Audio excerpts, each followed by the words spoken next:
안녕하세요. 공시를 통해 투자 아이디어를 찾아주는 태린이 아빠입니다. 내용 보시고 도움되시면 구독, 좋아요 부탁드리겠습니다. 유니슨을 제가 오늘 좀 보려고 하는데 뭐 그냥 좋은 얘기 하려고 보는 건 아니고요. 우선 유니슨의 최대 주주 양수도 계약 공시를 보시게 되면 기존의 이제 주주가 도시바에서 지금 아네모이라고 하는 법인이 이제 인수를 하게 되는데, 이 아네모이라고 하는 법인은 2020년도 8월에 이제 설립된 법인입니다. 그래서 저는 이렇게 생각을 했어요. 보통 그 상장사 중에 이 명목회사가 이제 껍데기 회사가 이제 회사를 인수하게 되면은 1년간 보호예소가 걸릴 거라고 생각을 했는데, 뭐 예를 들어서 이제 코스나인이라고 하는 회사의 경우에는 이렇게 이 기타 시장 안내가 들어가게 됩니다. 이 명목회사의 1년간 보호예수 규정은 코스닥 시장에만 있고요. 코스나인은 최대주주 변경 사실을 공시하였는데 변경 후 최대주주가 명목회상 또는 법령상 인허가 등록 의무가 없는 조합인 것으로 확인된다라고 되어 있어요. 그러니까 명목회사라고 하는 경우는 매출이 없는 회사고, 그 매출에 대한 기준은 뭐 1년 또는 뭐 최근 분기의 기준으로 해서 뭐 3억 원 정도의 매출이 이제 있으면은 면제가 되는데, 지금 이 최대 주주인 아네모이는 매출이 도대체 어떻게 있는지 모르겠지만 8월에 형성이 됐어요. 그리고 사업연도에 어떤 매출이 이제 기재가 되어 있지 않은데, 어쨌든 기타 시장 안내로 1년간 보호예소가 되지 않습니다. 그 이유가 정확하게는 저도 잘 모르겠는데, 언제든지 어쨌든 아네모이는 매각을 할 수가 있어요. 그리고 아네모이가 이제 주식 등에 대한 공시를 통해서 대량 보유자의 사항에서 이제 본인이 어떤 내용을 이제 기재를 했는데,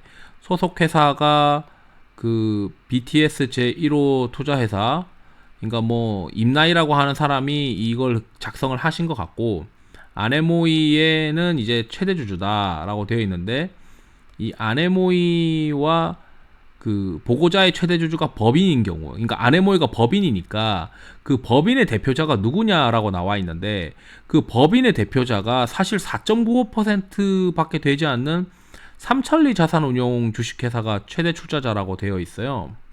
그러면은 이 소액 출자자들로 구성이 돼서 그러니까 5% 미만으로 이제 구성이 돼서, 이게 누가 진정한 이 회사의 주인인지가 알 수가 없는 거죠. 그러니까 뭔가 자신의 어떤 개인적인 이름을 당당히 드러내고 있지 못하다 보니, 이 내용을 조금 더 확인을 하려면은 이번에 이제 제출되는 그 분기 보고서에서 아마 확인이 가능할 것 같습니다. 왜냐하면 현재 반기 보고서는 6월 말 기준인데 최대 주주 변경은 8월 달에 있기 때문에, 그 이번 분기 보고서는 최대 주주가 변경되고 나서에 처음 나오는 분기 보고서라서, 그 최대 주주의 최대 주주가 과연 누구냐, 그거를 또 한 번 더 살펴봐야 되는 거 아니냐. 어차피 삼천리 자산운용이 뭐 최대 주주다라고 지금 되어 있으면 그 이외에 그 누군가가 들고 있는 건지, 이거를 이 유니슨을 좀 좌지우지하는 그 사람이 누군지, 헤더가 누군지 우리가 알 수 있는 거는 지금 전혀 없어요. 완전 뭐 깜깜이가 됩니다. 그리고 심지어 최대 주주는 뭐 언제든지 주식을 팔 수 있게, 장내에서 주식을 팔 수 있게 세팅이 되어 있고요. 그리고 이제 두 번째는 이 발행 주식 총수가 증가했어요. 보통 주주총회 소집을 하게 되면 그 소집 결의를 하게 되고, 주총 2주 전에 이제 소집 공고를 마지막으로 올리게 됩니다. 그리고 이 소집 공고에서 이제 내용을 보시게 될 때 정관의 변경이 있게 되면, 이 정관의 변경에서 구체적인 내용을 보게 되는데, 좀 주의 깊게 봐야 되는 거는 발행 예정 주식수의 총수가 바뀌게 됩니다. 그러니까 발행 예정 주식수가 1억 5천만 주에서 2억 5천만 주로 거의 한 1억 주를 더 그 늘릴 수 있게, 그러니까 1억 주를 더 발행을 하겠다. 근데 이거는 언제 발행할지 모르겠지만 일단 룸을 만들어 두는 거죠. 근데 룸을 만들어 둘 필요가 있나 싶기도 한데, 우선 이 회사가 지금 발행되어 있는 주식이 이제 거의 한 1억 2천만 주에 가깝고, 현재 그 전환까지 신주인수권 행사가 들어온 것, 아직은 뭐 상장이 되어 있진 않은데, 이 신주 인수권이 행사되어서 그 11월 12일 날 이제 주식수가 또 늘어나게 됩니다.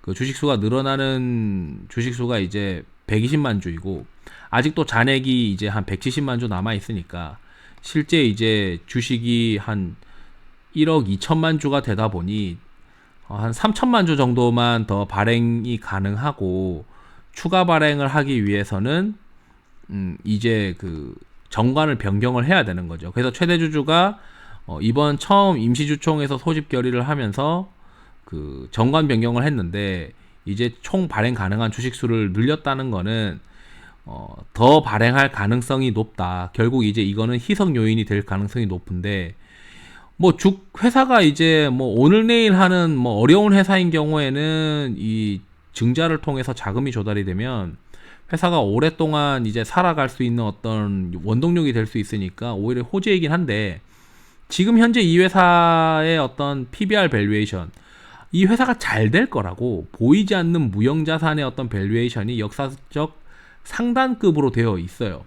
그리고 이제 이 최대 주주가 변경이 되면서 전환사채를 이제 발행을 했는데 이 전환사채의 전환가액은 2,000원 초반대입니다. 그리고 현재 주가가 이제 4,000원대니까 발행했던 금액이 한 300억인데 실제 이제 희석되는 시가총액은 한 600억이라고 보시게 되면 지금 현재 보이는 PBR 밸류보다 훨씬 이제 고밸류가 되어 있습니다. 그러면 지금 현재 만약에 투자자분께서 나는 그래도 더 잘 될 거야. 이 PBR 7배에 사는데 뭐 프리미엄이 붙어가지고 PBR 14배, 15배 팔 자신이 있어. 보통 우리가 주식을 사면은 최소한 더블 정도는 먹으려고 사는 거 아니겠어요? 그러면은 이 유니슨이 PBR이 14배까지 과연 갈 수 있는 주식이냐? 아무리 제조업인데 우리가 아는 바이오 기업들의 PBR은 무형자산이 크게 녹아 있으니까 PBR이 10배 이상에서 거래되는데 이 제조업이지 않나요? 제조업인데 제조업을 PBR이 10배 이상 되길 기대한다는 것 자체가 좀 어렵지 않나. 좀 충분히 조정이 나와야 되는 거 아니냐. 그리고 심지어 이 PBR 밸류에이션이 높은 상황에서 내년에 어떻게 될지 모르겠지만 발행을 하겠다라고 지금 정관을 변경을 해놨는데 곰곰이 생각해보면 우선 반기 보고서에 남아있는 현금을 보시게 되면 연결재무제표에서 현금성 자산이 지금 300억, 단기금융상품이 이게 바로 지금 운전자금으로 쓸 수 있는지 모르겠지만 한 700억이 됩니다. 근데 이제 여기 보시게 되면 단일 판매 공급 계약 공시가 이제 10월 15일 날 있었는데 이 10월 15일 날 있는 게 오미산 풍력 발전단지 EPC 공급 계약 체결이다 라고 되어 있고 납입 기간, 이 공급 계약 공시에서 중요하게 보는 거는 어느 정도 기간까지가 납입이 되는 거냐. 그러면은 이제 거의 한 2년 이내에 거의 1,300억에 달하는 어떤 매출이 발생하는 거니까 이 매출의 상당 부분은 본인이 부담해야 되는 운전자본으로 사용을 해야 되다 보니 제가 봤을 때는 이 유니슨이 이 공급 계약을 충분히 이 운전자금으로 지금 보유한 자금으로는 커버하기에는 조금 무리가 있지 않겠느냐 라는 생각을 하게 되겠죠. 그래서 내년에 이제 뭐 일반 공모 유상증자 정도를 할 거라고 생각하긴 좀 어렵지만 뭐 3자 배정 또는 뭐 3호 전환 사채 정도는 추가로 더 발행을 하지 않겠느냐 이렇게 좀 추정할 수밖에 없는 회사의 현황이다. 그렇다면은 밸류에이션이 이렇게 높을 때 하는 것보다는 어차피 업황이 좋아진다라고 추정을 하고 있다면 이 애널리스트 분께서 과거에 실적 좋았던 이유가 한 1,800 정도 매출을 했었던 이유가 영광 풍력 등 대규모 단지 허가와 저업 풍속력 2.3메가와트 신규 터빈을 공급했기 때문이다. 근데 이제 현재 이제 잘 논의가 되고 있고 풍력 단지 개발 계획이 나타나고 있다라고 되어 있는데 이 중에서 지금 공급 계약 공시를 통해서 한 군데가 나왔어요. 일단 그래도 뭐 시장에서는 여기 주주총회 소집 공고를 9월 23일 날 냈고 소집 결의는 최초는 8월 21일 날 냈는데 8월 21일 날에는 그 선임하고자 하는 사람들만 이제 내용을 넣었고 정관 일부 변경이라고만 했고 이게 어떤 내용을 변경하는 건지에 대해서는 사실 그 투자자는 알기가 어렵죠. 근데 이게 이제 정관을 그 변경을 하는데 22일 날 정정을 하게 되면서 22일 날 시장에서는 이제 알게 됩니다. 발행되는 주식 수를 늘리는 조항이 이제 있다는 점을. 그렇다면 이제 주가가 아마 9월 달그 22일부터는 비실비실 할 수밖에 없어요. 왜냐면 뭐 이거 통과되면은 뭐 증자로 이어지는 거 아니냐. 심지어 이제 좀 안 좋게 생각하시는 분들은 일반 공모 유상증자나 주주 배정 유상증자 같이 이제 희석 요인이 큰 어떤 증자를 또 시도할 수 있는 거 아니냐라고 이제 생각을 하실 수 있기 때문에 이제 어렵게 이제 주가가 가다가 다행히 그 공급계약 공시와 그 기업 설명회로 이제 주가가 좀 반등시켜 놨지만 여전히 밸류에이션이 높은 상황이다. 그리고 이제 주주총회는 이제 통과가 되었고 이제 신주 인수권이 행사되면서 뭐 997원짜리가 이제 계속 시장에 매물로 나온다.